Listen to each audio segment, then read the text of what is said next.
আসসালামু আলাইকুম, কেমন আছেন সবাই? এই যে এটা তো আমাদের মাটিতে লাগানো করমজা গাছটা অনেক করমজা হয়েছে মাশাআল্লাহ। এখনো বড় হয়নি পুরোপুরি, আস্তে আস্তে বড় হচ্ছে। করমজার সাইজগুলো কিন্তু অনেক বড় বড়।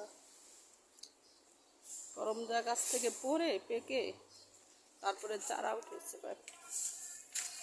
এই যে করমজার চারা নিচে পড়ে উঠেছে, ছাদে নিয়ে লাগাবো, ছাদ বাগানে লাগাবো। এটা গাছটা মোটামুটি বড়ই আছে, মশলা দিলে অনেক করমজা আসছে। পুরোপুরি বড় হয়নি এখন এগুলো পারবো না, আর কিছুদিন পরে পারবো।